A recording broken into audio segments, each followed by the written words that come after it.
depois, né? Como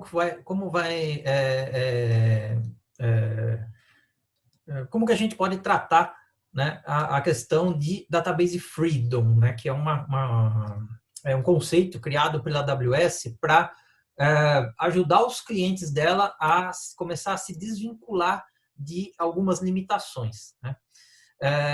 O primeiro item, né, dessa lâmina aqui, né, que é você escolher, né, entre um database comercial e um database que é open source. Acho que em vez de open database deveria estar open source ali, né, ou free software. É a questão do licenciamento, que a gente já falou, né, anteriormente. A gente vai falar um pouquinho mais ainda, mas qual é a limitação, né? Você ter tecnologias de banco de dados com licenças atreladas diretamente a esse banco de dados, né, as licenças comerciais, né, elas têm uma limitação extremamente alta para que você possa sair disso. Ele te tira a liberdade do quê? De você sair de uma tecnologia e ir para outras, porque você tem que esperar término de contrato, senão você pagaria multa, né? E para isso, uma das opções é você ir para open source, né? Eu trabalho com open source desde, acredito que meados de 99, 2000, né? Eu sempre fui um cara muito a favor, né, de sistemas que usam sistemas, licenças livres, né? E eu categoricamente afirmo, né? Grande maioria das vezes, você não precisa ter um produto comercial para atingir um determinado status, né? Desde que você tenha competência técnica, né? Você consegue configurar soluções livres para atingir o mesmo nível de soluções comerciais, tá? Bom, dito isso, a AWS ela tem vários serviços gerenciados, como a gente mostrou em 2 slides atrás, que são baseados, né, em software livre, como Postgres, MySQL, Mariah, Redis, Memcached, né? E tem outros serviços que eles são compatíveis, né? Como o DocumentDB, que é compatível com o MongoDB, né? O Amazon Elasticsearch, que é compatível com o Elasticsearch, e assim por diante, né? Onde a gente consegue apresentar, né, um endpoint dessas tecnologias para os nossos clientes, né? E isso ajuda bastante para que, se um dia você chegar e falar assim, poxa, eu quero sair de um serviço gerenciado e ir para um não gerenciado por causa de uma feature XYZ que o não gerenciado tem, ou você até mesmo, né, quer ir de uma plataforma de nuvem para outra, você vai ter mais liberdade, porque esse tipo de serviço ele é comum, né, entre várias soluções, tá? Então, o database freedom, né, essa questão de você sair de uma licença comercial, né, de um banco de dados, e ir para um open source, né, ele bate bastante nessa tecla dessa liberdade. Obviamente, tem a questão de migração técnica, né? Então, a questão comercial, ela é um lock-in a mais que você tem que se preocupar, né, além da questão de migração técnica para ir para sistemas com diferentes tecnologias que não vão ter essas licenças atreladas. E falando dessa questão técnica, Walter, aí a gente entra, vamos falar de ferramentas, né? O que a gente tem à disposição para ajudar a gente numa eventual migração da perspectiva técnica, né? Então, legal, eu tenho meu banco de dados Oracle on-premises e eu decidi que eu quero migrar esse banco de dados para a AWS e eu quero usar um PostgreSQL, eu quero ir agora para uma plataforma open source. Por onde eu começo? Então, o primeiro passo da perspectiva técnica é justamente fazer uma análise, né, um assessment do seu ambiente, vamos chamar de origem, né, o ambiente Oracle on-premises, e entender qual é o modelo de dados, quais as funcionalidades do banco Oracle que são utilizadas, né, se tem história de procedures nesse banco, geralmente a gente vai encontrá-las. Então, para isso, a AWS criou alguns serviços que auxiliam nesse processo. Então, nesse processo de assessment, a gente criou um serviço chamado Schema Conversion Tool, né, o SCT. E a ideia desse serviço é justamente ajudar a mapear o seu modelo de dados, né, num banco Oracle, num banco SQL Server, mapear esse modelo e até gerar os scripts de conversão para uma tecnologia open source, né? Não existem ferramentas que fazem milagres, né? Pode ter, por exemplo, storage procedures que não são compatíveis, que o serviço não consegue traduzir, mas ele vai te dizer, ele vai te mostrar, olha, de tudo que você tem, essas eu traduzo automaticamente, essa eu traduzo parcialmente e essas eu não traduzo. Então ele já te ajuda a rapidamente identificar todos os seus requisitos em termos de conversões para poder fazer essa movimentação para a nuvem. E a AWS também tem outro serviço que a gente criou que chama-se Database Migration Services, né, o DMS.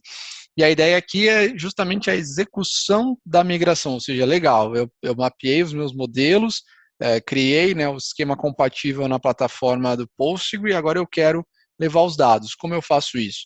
Então, existem várias estratégias que a gente pode adotar para fazer a movimentação de dados, e o DMS entra, né, dentro desse ferramental que a gente tem para escolher. Então, o DMS ele pode fazer desde carga de dados, né, ou seja, eu quero, né, copiar todo o meu banco de dados Oracle lá para o banco de dados PostgreSQL na nuvem, como também a replicação de dados, ou seja, para eu poder fazer migrações com downtime reduzido, ou seja, eu não preciso desligar o meu banco de origem, né, parar minha aplicação antes do momento que a gente chama de corte, né, o momento da virada.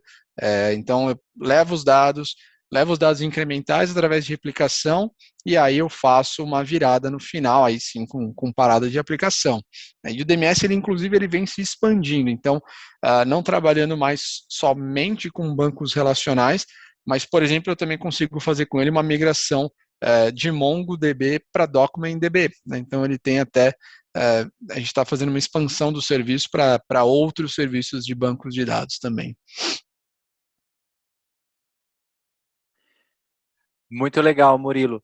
Bom, e aí falando nos termos de licenciamento, né, é que é muito bacana a gente pensar nessa questão de, eu vou continuar usando o comercial, vou usar um open source, enfim, quero reduzir o meu contrato de licenciamento, ou quero extinguir o meu contrato de licenciamento, ou vou precisar manter. Então, eu considero a ferramenta do Schema Conversion Tool que o Murilo falou como uma ferramenta de insights para os clientes para ajudar nessa tomada de decisão. O que é que eu vou fazer com os meus bancos de dados atuais? Tendo o reporte do Schema Conversion Tool, eu vou entender qual é o esforço que eu vou precisar fazer para movimentar. Então, dentro desse reporte que o Schema Conversion Tool gera, ele está dizendo, né, como o Murilo falou, que ele vai dizer parte que ele faz automático, parte que ele não faz, mas ele vai te dar uma visão. Olha, isso aqui você vai precisar fazer uma correção manual, ou você vai ter que reescrever o seu código. E a partir desse reporte, eu consigo tomar essa decisão. Vou partir para uma migração open source ou não? Eu preciso manter o meu banco de dados SQL Server, ou preciso manter o meu banco de aplicação, precisa. E para isso, a gente tem basicamente duas opções para rodar SQL Server e Oracle na AWS, em RDS e em EC2. Quando eu falo de licenciamento de SQL Server em RDS, eu tenho apenas uma opção de uso. Dentro do RDS, ele já vem com a licença do SQL Server embutido, já está no preço do SQL e o cliente não precisa se preocupar com esse licenciamento junto à Microsoft. Ele vai pagar pelo serviço para a AWS e a AWS vai reportar essa licença para a Microsoft.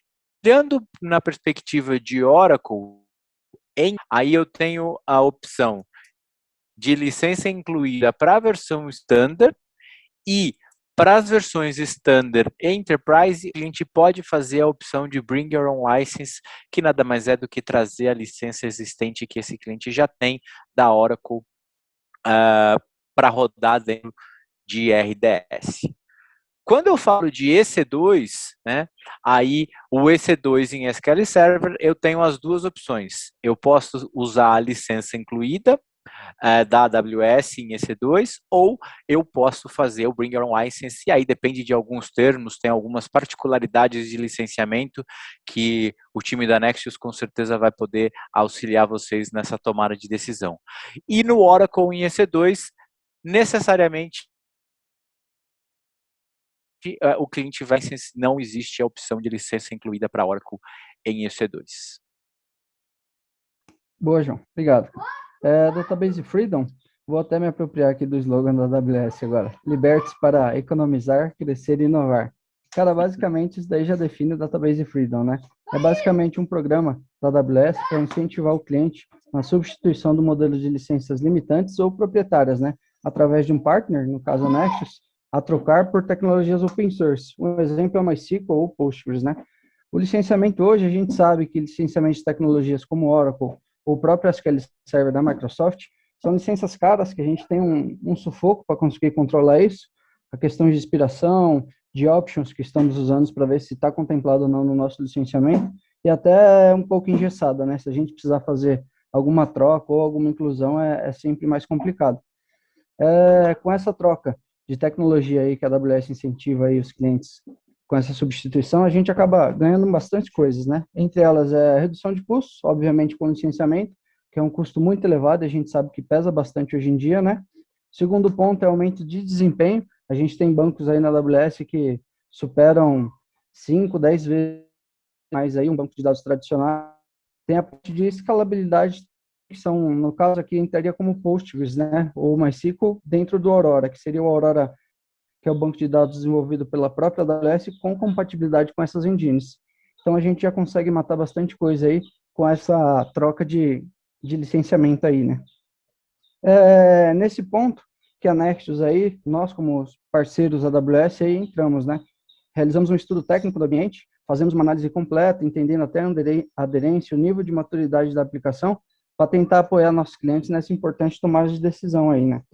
Finalizando este processo, que é a decisão da tecnologia de destino, que é um ponto muito importante, a equipe da Nexus é bem qualificada para realizar essa migração, sempre seguindo as melhores práticas recomendadas pela AWS aí, fornecendo também alguns serviços gerenciados para todas as tecnologias de banco de dados, com uma operação bem completa mesmo, desde a criação, migração e a parte de sustentação, com análise de performance, aplicação de melhores práticas, monitoramento, enfim, todas as atividades cotidianas aí, para manter o cliente utilizando apenas o que realmente necessita dentro da plataforma lá, né? Pagar o que realmente precisa, sem ter custos aí extras.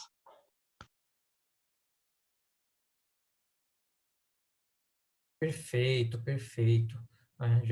Já de antemão, quero agradecer aqui a participação do Murilo, do Rafael, do João, né, e também do Diego, né? A gente vai ainda ter mais um pedacinho aqui, né? Já vou passar, inclusive, o bastão para o meu grande amigo Diego Santos. Mas para a gente concluir, né? Espero que a gente tenha conseguido passar a mensagem sobre as possibilidades que a nuvem traz para a gente no quesito de banco de dados, nesse episódio 2, tá?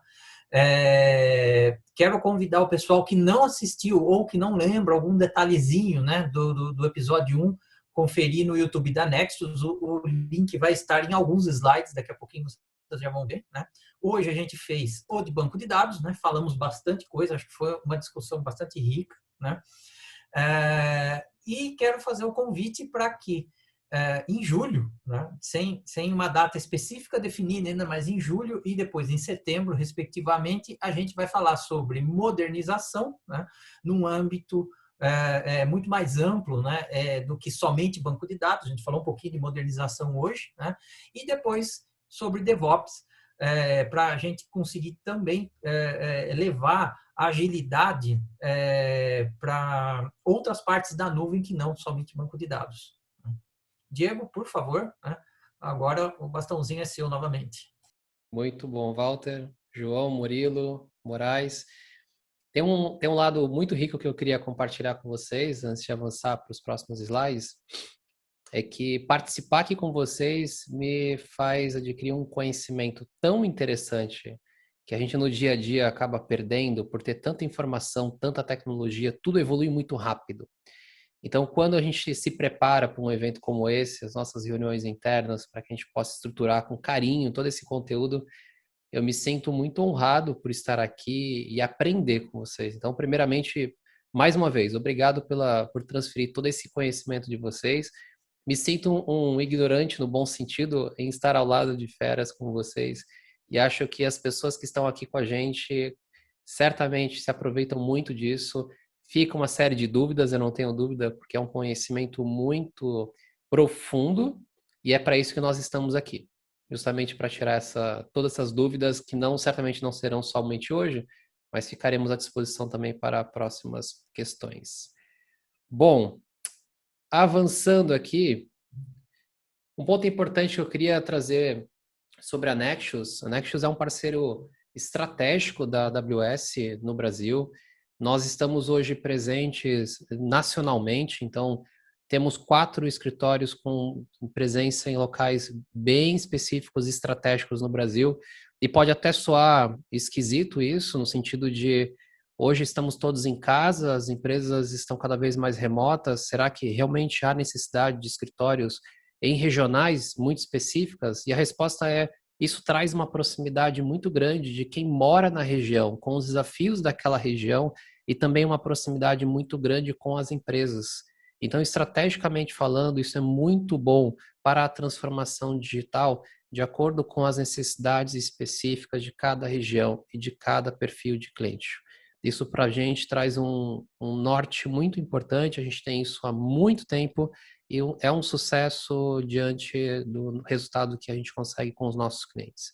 Além disso, a Nexus também é muito forte em alguns setores, como finanças, por exemplo, indústria automotiva, serviços de uma maneira geral, óleo e gás, temos alguns cases interessantes, manufatura e educação em si, e temos também presença em 2 quadrantes do Instituto ISG, que é um instituto muito renomado fora do Brasil, onde qualifica empresas e serviços gerenciados em cada um dos setores. E a Nexus está presente em 2 desses quadrantes. Bom, também queria reforçar o seguinte, ponto muito importante: a Nexus ela evolui consideravelmente em relação à parceria da AWS, onde nós temos algumas competências, e hoje nós somos o único parceiro com as competências de Storage Migration e MSP na América Latina. E agora, recentemente, isso de um intervalo de 2 meses para cá, nós também somos a única empresa brasileira com a competência de Financial Service. Isso nos coloca num patamar muito diferente para ajudar, inclusive, as empresas que estão passando agora por um processo de fintech, bantech, olhando para o Open Bank. A Nexus está muito bem posicionada para isso. Então, por favor, nos procurem também para os seus desafios. E mais uma vez, eu queria também convidar as pessoas aqui a nos adicionar no LinkedIn, para que a gente possa manter relação com essas pessoas. A gente gosta de resolver problemas complexos aqui, esse time gosta de fazer contatos, gosta de conhecer pessoas. Então, faça contato com a gente, isso vai ser muito rico para todos nós. E fica o convite também para acompanhar a Nexus nas redes sociais.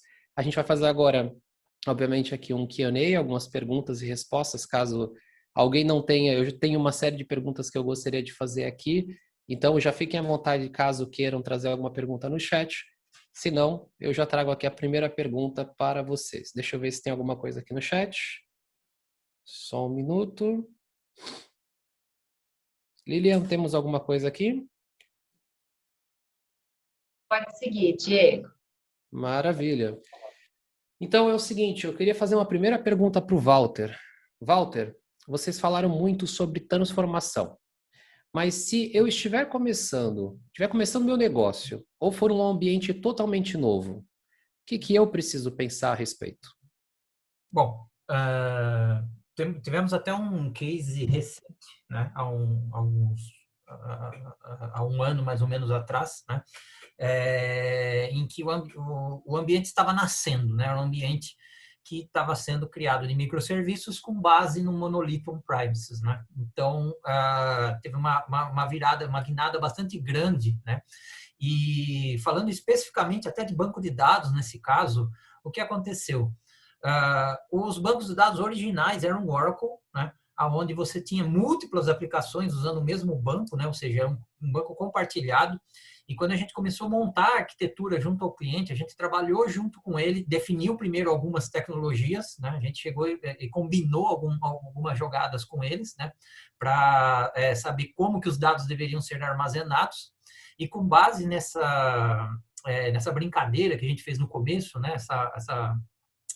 Essas decisões, a gente foi selecionando para cada aplicação, né? Ajudando o cliente para cada aplicação qual banco de dados ele deveria usar. Né? E aí os microserviços, nesse caso aí, eles estavam rodando em AWS Fargate, né, que é um serviço gerenciado de container da AWS. A gente foi fazendo a automação usando o Terraform, para construir as stacks onde você tinha microserviço e o banco de dados dedicado para o microserviço. Eu não sei se todos sabem, mas é uma boa prática que cada microserviço tem o seu banco de dados. E aí entra muito naquela primeira lâmina que a gente estava apresentando opções, né? Então, o banco de dados, aquela aplicação, ela ia ter muitos relacionamentos, né, entre tabelas, né? Entrava para um relacional, né?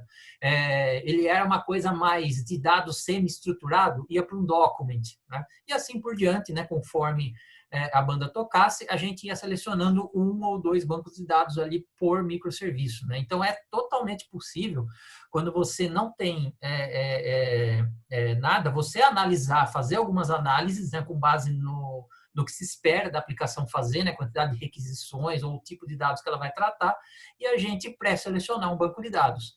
Uma coisa legal é que isso não significa que é a última resposta. Pode ser que passou ali 6 meses, né, e você viu que, então, essa aplicação aqui não se comportou exatamente como a gente queria. Você pode mudar, né?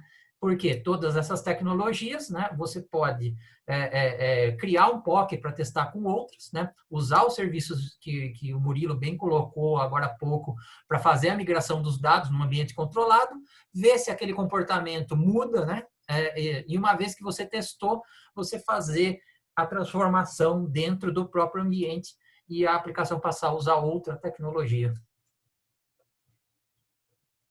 Muito bom, Walter.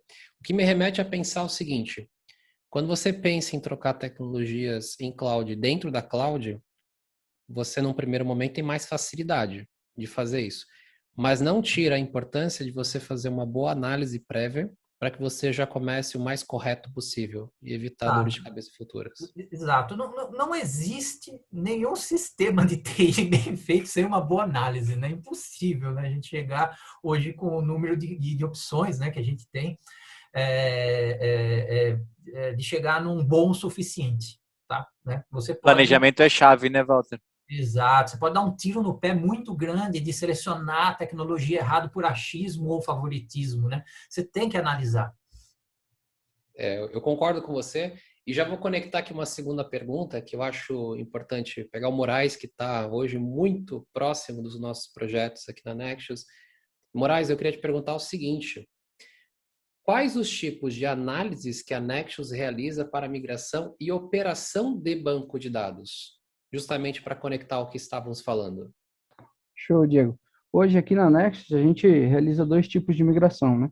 Que são as migrações homogêneas e heterogêneas. As homogêneas, quando o ambiente, origem e destino são da mesma tecnologia, e os ambientes aí, as migrações heterogêneas, quando tem essa troca de tecnologia, né? Para a gente chegar nesse valor aí, nessa definição, a gente realiza algumas análises aí, a gente consegue separar em 3 categorias, né? Que são participantes aí dos 7 R's. Uma delas é o rehost, que é no caso onde realmente a gente não tem muito o que fazer por limitações da aplicação, ou por falta de homologação, ou porque são aplicações muito legadas, a gente acaba transferindo o banco de dados do cliente direto para a AWS do mesmo modelo que estava, né? Pega uma máquina virtual do cliente e transporta para a AWS em EC2 com um modelo tradicional, com o banco de dados instalado na máquina e com um gerenciamento manual. Tem o modelo de replatform, que é a migração do banco de dados do modelo tradicional para um modelo de serviço. Por exemplo, a gente pega um Oracle que está no modelo on-premises aí, com instalação tradicional, e transforma isso em um ambiente RDS, né, que a gente ganha muito em agilidade, todos aqueles pontos que nós comentamos aí. E o outro ponto, e o último, é o refactoring. Quando a gente faz a análise da aplicação aí, faz a verificação de aderência da aplicação, conversa com o desenvolvedor e consegue chegar num denominador comum de troca de tecnologia, 99% das vezes aí, redução de custo de licenciamento. Então, a gente pega aquele ambiente original do cliente, que estava no ambiente on-premise, faz a refatoração dos dados e transforma isso para a AWS como modelo de serviço, né? Basicamente, são esses os tipos de análise que nós realizamos aqui na Nexus hoje. Basicamente, você falando assim, parece simples tudo isso que você comentou. Mas eu fico imaginando o trabalho que dá e a importância desse projeto, desse processo durante um projeto de transformação. Legal. E aí eu conecto uma segunda questão, uma terceira questão aqui, eu vou direcionar... Opa, fala aí, Walter. Rapidinho, se me permite ainda acrescentar, né? Tem outras coisas que a gente faz também de operação, né? Que acaba sendo cotidiano, né? Vou dar um exemplo bem comum que vira e mexe aparece para a gente. O banco de dados está lento, né? Por onde que a gente começa, né? Quando a gente faz uma governança correta, né? A gente vai ter, por exemplo, logs de slow query, né? Onde a gente vai ter os eventos mostrando qual foi a operação dentro do banco de dados que estava lenta, porque geralmente quando você pega um banco de dados, você não vai ter uma, duas operações lá, você vai ter dezenas, se não centenas, ou talvez até milhares de operações diferentes sendo realizadas simultaneamente, né? Aí uma delas tropeça, né? E aí começa a causar lentidão em alguma coisa, né? Dentro de uma aplicação ou de um microserviço, né? Alguma coisa começa a ficar lento, e às vezes isso acaba cascateando, né, para outros lados, né? Então, quando a gente tem esse monitoramento bem colocado, né, uma das coisas que a gente faz, né, que já fez, né, várias vezes, é justamente analisar o que está acontecendo, apontar, ó, esse cara aqui que está lento, né, e recomendar para o cliente que precisa fazer. Tem que mudar a operação, tem que criar um índice, tem que apagar um índice, tem que, sei lá, fazer alguma coisa, né? Então, isso também é uma coisa bastante interessante que me veio à cabeça agora aqui. Super importante também. Essa sustentação dinâmica dos ambientes faz toda a diferença, né, Walter? É muito importante isso. Recordo também aqui uma questão que eu acho que para o João e para o Murilo acho que fazer bastante sentido, o horário de licenciamento. Então, como eu faço para meu de dados SQL Server para open source, por exemplo? Por onde eu começo? Bom, o primeiro passo para você fazer essa movimentação é rodar o Schema Conversion Tool, Diego. Esse é o que vai te dar o norte de qual é o tamanho do esforço, se é possível, se não é possível, se está simples ou se está complexo. E eu posso compartilhar aqui com vocês um pouco da minha experiência com isso. É muito comum a gente olhar para o nosso banco de dados e dizer, puxa, isso aqui não é possível, não vai dar certo, é muito complexo, tem muitas coisas envolvidas, e à medida que você roda a ferramenta, ela te traz gratas surpresas de que o seu processo não é tão complexo assim. Então, é uma ferramenta super simples, você instala ela diretamente no servidor de banco de dados e ela rapidamente vai te gerar esse reporte e você tem essa informação, você tem insumos para tomada de decisão, porque o achismo aqui é super complexo, né? Puxa, eu acho que é muito difícil e não vai dar certo a migração, ou eu acho que vai ser muito fácil e de repente não é tão simples assim. Então, essa primeira parte aí do assessment, ela é super importante para que o cliente entenda a complexidade e o quanto de esforço ele realmente vai precisar ter para fazer aquilo. Eu já vi bancos de dados SQL Server que o SCT deu 100% de compatibilidade e a migração é feita 100% automática, como também já vi casos onde realmente o cliente precisou fazer muitos ajustes para fazer a migração. Mas a migração é possível, ela tem um nível de complexidade, mas não é impossível. O que me remete a pensar aqui, João, que esse processo de troca de tecnologia, ele pode ser tão simples ou doloroso como qualquer outra troca de tecnologia.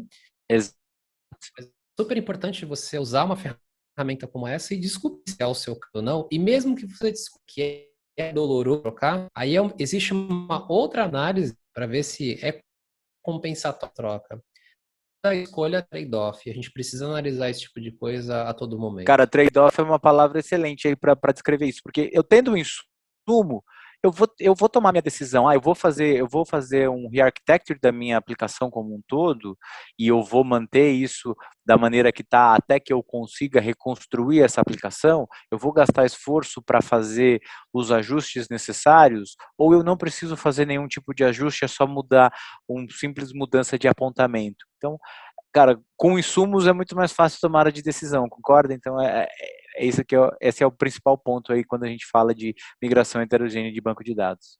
Se me permite acrescentar, acho que quando você faz um levantamento com o SCT e descobre, né, que, poxa, tem algumas, sei lá, procedures que eu vou ter que converter, Acho que aí é mais mais um reforço para a importância do ecossistema de parcerias, né? A Nexius vai poder te ajudar justamente em, pô, vamos lá, vamos sentar, vamos entender o que essas procedures fazem, para que elas são usadas. Então, você não tem que passar por tudo isso sozinho, né? Acho que tem que lembrar que a Nexius está aqui justamente para ajudar nesse engajamento, nesse processo de fazer a conversão. Alguém tem que sentar, ler o código, entender e falar, bom, beleza, é assim que vai ser no novo ambiente, né? Muito Isso bom. aí, cara, bacana. E acrescentaria o seguinte, até mais do que até pensar no uso da ferramenta, a gente tem que tirar o preconceito inicial de dar ou não dar, ou estar casado com uma tecnologia específica. A tecnologia muda, a gente não pode estar preso a elas. Hoje falamos de tecnologias que são super avançadas, a AWS inova o tempo todo, daqui a pouco a gente está falando de uma outra tecnologia e a gente tem que desapegar disso. A gente tem que entender que o objetivo é atender uma necessidade de negócio da maneira mais eficiente possível. Acho que isso ajuda também nosso pensamento. Exato. Exato. Algumas tecnologias que a gente citou, que nem o Ledger, né? Na verdade, fala Ledger, né? É difícil até de falar. Ele tem a ver com o ecossistema de blockchain, né? Ele nasceu como necessidade do ecossistema de blockchain para guardar transações de maneira que elas não pudessem ser alteradas. Quantos anos tem essa tecnologia? Né? 2, talvez? Né? Vamos dizer alto aí, talvez 3 anos, né? Então é muito recente. 3 anos é muito pouco para um banco de dados. Mas pega o relacional, ele foi nos anos 70. Foi no século passado. Então, sempre a gente vai ter, e daqui, provavelmente, se a gente for repetir isso daqui no ano que vem, né, a gente tem alguma novidade de um ano para outro. Né? Então, toda hora a gente está tendo alguma transformação, é importante ficar antenado, é importante também não ficar ansioso para usar novas tecnologias. Isso é uma coisa que vai muito de fazer tecnologia consciente, né? Ou seja, você vai usar uma coisa nova que faz sentido e não porque ela é um hype, né? Isso é bastante importante. Isso vai super de encontro com a filosofia da AWS, né, Walter? Porque todos esses produtos que a gente apresentou para você, né, mais de 90% dos serviços que a AWS cria são baseados em feedbacks de clientes, baseados em necessidades. A gente não gera produto vamos colocar esse produto no mercado e vamos convencer as pessoas de que elas precisam usar esse produto. A filosofia é bem inclusive contrária a isso, né? A gente quer apresentar um leque de opções para que o cliente escolha o que é melhor para ele, não o que é melhor para a gente. Exato, exatamente. Isso é muito importante. E aí, Walter, o gancho do que você falou tecnologia tem que ter propósito. Tem que ter propósito. Se não tiver propósito, você pode fazer qualquer uso dela, você pode usar na intensidade ou na que você fizer, ela vai te atender ou não, e tanto faz. Então, o propósito vem antes. Qual é o seu cliente, qual é o problema do seu cliente, aonde o seu negócio precisa chegar, como ele precisa fazer para se transformar. E a tecnologia tem que ser meio viabilizadora. Ela habilita negócios. Se usar a tecnologia por tecnologia, você escolhe uma cor ou escolhe uma logo, e no final do dia, tanto faz. Exatamente. Exatamente. Legal. Temos mais uma pergunta aqui. Nesse caso aqui não é minha, então eu gostaria de pergunta do Léo de Correia. Bom, primeiro ele parabenizou pelo bacana, né, estar aqui com a gente. E ele é a seguinte: a oportunidade de modernização para a nuvem traz para as empresas que mantêm a sua estrutura totalmente on-premise e o de administrar o processo de migração enquanto manutenção rodando. Como a Nexius pode contribuir para apoiar essas empresas nesse processo digitais sem que elas percam capacidade competitiva ou tenham interrupções? Quem gostaria de se arriscar responder essa? Eu gostaria, se me permitem. Por favor. Puxando um gancho, né? Eu não sei se você assistiu, quem perguntou assistiu. Como é que é o nome? Desculpa, Diego, de quem é? É do Rafael. Rafael, né? Rafael, não sei se você assistiu o nosso primeiro episódio, né, sobre migração, e a gente tratou justamente sobre isso, né? É absolutamente importante a questão de continuidade de negócio, né? tinha um bullet de continuidade de negócio aqui em banco de dados e tinha um outro bullet de continuidade de negócios lá na primeira apresentação. E a gente é muito preocupado com isso. Eu diria até obcecado por isso. Por quê? Cara, você não pode parar o ambiente, né? Por nenhum motivo, né? Não existem bons motivos para parar o ambiente. É óbvio que tem aqueles casos que tecnicamente é impossível, né? Você tem que fazer uma paradinha ali para fazer alguma coisa. Mas o que acontece? Não necessariamente essas paradas precisam ser longas, né? E uma das coisas que a gente faz em questões de migração, né, em específico, né, que você falou de migração, é justamente ter estratégias, né, estudar uma estratégia que diminua essa janela de migração. Vou pegar um exemplo de banco de dados que é extremamente encaixável nesse ponto aqui, né? E vamos simplificar bem. Você tem, por exemplo, um banco de dados Postgres e você vai jogar, né, on-premises, você vai jogar isso para a nuvem em um RDS, né? Você pode usar o DMS, né, como o Murilo colocou aqui, para fazer essa replicação, né, de maneira bastante transparente, né? Então, você vai rodar o SCT primeiro para pegar os esquemas, né, jogar para dentro do RDS, esse é um passo, né? Ver se tem alguma alteração que precisa fazer. Durante um período de tempo, a gente pode, por exemplo, ligar durante a semana, né, o DMS, e ele começa a coletar os dados de dentro do seu banco e começa a replicar isso para dentro da nuvem. Então, você continua operando aquele banco. Obviamente, precisa ter alguns cuidados, né, em termos de continuidade de negócio nesse ponto. Você precisa ver se o seu link, né, suporta, né, e talvez precise fazer um traffic shape do link para poder enviar né, através da internet, né, ou já ter previamente, né, um link dedicado para a AWS, né, com o Direct Connect, por exemplo. Né, o Direct Connect é um serviço para fazer isso, né. Uma vez que isso esteja ok, você precisa ver as leituras que o DMS vai causar dentro do banco vão impactar, né? O quanto que elas impactam, né? Então, isso são pontos que a gente precisa prestar atenção. Porém, a partir do momento que a gente se sentiu confortável de fazer isso, né, foi apertando os parafusos para trazer esses dados para dentro da nuvem, né, você vai começar a ter uma fase onde ele vai pegar o grosso da coisa, né, e jogar, e durante essa fase ele vai gravando um delta, que é as alterações que você vai fazendo, né, dentro da máquina do DMS. A partir do momento que ele terminar de fazer a cópia inicial, né, ele começa a aplicar as diferenças, né? Uma vez que ele aplicou essas diferenças, ele fica esperando novos deltas, né, a partir do banco de dados, e todo o update, delete ou insert realizado ali dentro, né, ou um create table, ou seja lá o que for que altere o banco de dados, ele vai copiando online, né? Então, você praticamente tem uma réplica, né, com um atraso aí, geralmente de alguns segundos, na nuvem do de dados quente que está em on-premises. Uma vez feito isso e a gente migra a camada de aplicação, né, o que resta? A gente cortar esse cordão umbilical, né, e virar o DNS. Para essa virada, geralmente é bom dar uma parada, né? Só que o tempo de você cortar o DNS, né, e virar o DNS, né, pode ser alguns minutos, né? É melhor do que, por exemplo, você ter 6 horas de migração para fazer a cópia dos dados, dependendo do tamanho que você tem, né? Então, são possíveis estratégias, né? Esse é um exemplo que eu citei, tá? Não é o único, mas são possíveis estratégias que a gente pode aplicar para diminuir o tempo de parada, né? Durante uma migração, por exemplo.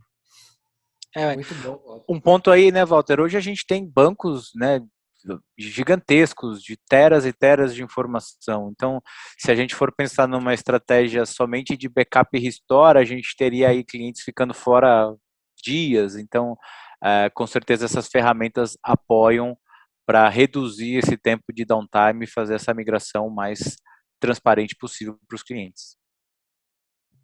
Legal. Bom, e para a gente fechar aqui, o que me remete a pensar nessa questão, Walter, associando ao que vocês estão falando, a estratégia é a palavra que a gente precisa ter antes de qualquer coisa. O que eu tenho que levar para a nuvem, o que eu tenho que sustentar dentro de casa, em quanto tempo eu tenho que fazer isso, janelas de parada, quantos sistemas. E é nesse tipo de estratégia que a Nexus pode ajudar bastante, antes até mesmo da escolha das tecnologias. A tecnologia ela vem numa segunda etapa e ainda assim não perde a sua importância diante de tanta complexidade que há na escolha das melhores tecnologias para cada necessidade. Pessoal, estouramos já um pouquinho aqui o tempo, 2 minutinhos, mas mais uma vez gostaria de agradecer a vocês pela participação. O Walter e o João já participou com a gente no primeiro, continuará com a gente nos demais. Murilo e Moraes, mais uma vez, obrigado por aceitarem o convite. Foi muito boa a participação de vocês. Como eu falei, é super rico a pré-participação, que é a preparação, e estar aqui com vocês é super prazeroso. Tenho certeza que foi também para muita gente que está aqui conosco. Agradecer às pessoas que estão aqui com a gente, 1h30 também, ouvindo a gente aqui sobre tecnologia, uma série de sopa de letrinhas de tecnologia, um assunto bastante desafiador e profundo, mas fica gravado e quem quiser retomar, fique à vontade em olhar nas nossas redes sociais. É isso, mais uma vez, obrigado, boa tarde a todos vocês. Valeu, gente, muito obrigado. Valeu, pessoal, obrigado a todos aí, um abraço. Valeu, até mais.